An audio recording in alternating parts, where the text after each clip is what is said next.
আমার একটা ইচ্ছা, আমি একজন ভালো আলেম হতে চাই। আউযু বিল্লাহি মিনাশ শাইতানির রাজীম।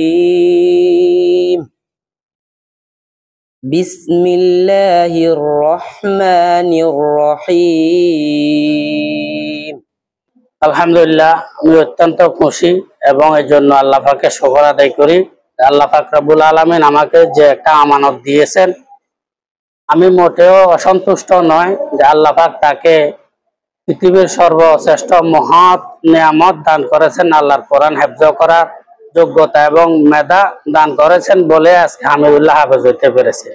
আমি মহান মনিবের শুকরিয়া জ্ঞাপন করি এবং কৃতজ্ঞতা প্রকাশ করি যে প্রতিষ্ঠান তাহসিনুল কোরআন হিফজ মাদ্রাসা এবং মাদ্রাসার পরিচালক মাওলানা হাফেজ আরিফ সাহেবের তিনার অত্যন্ত আন্তরিকতা এবং অক্লান্ত পরিশ্রমে এবং মাদ্রাসায় কর্মরত খেদমতরত যে হাফেজ সাহেবান, যিনারা অন্যান্য দৃষ্টিশীল ছাত্রদের তুলনায় তার জন্য পরিশ্রম এবং আন্তরিকতা বেশি রেখে তাকে হাফেজ বানিয়েছেন, তাদের প্রতি আমি কৃতজ্ঞ।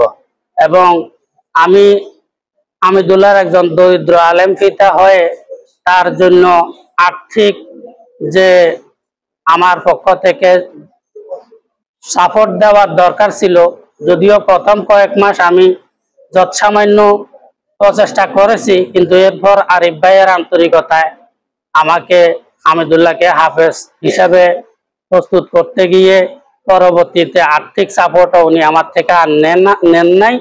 এই জন্য ওনাকে আমি আবারও কৃতজ্ঞতা পেশ করতেছি।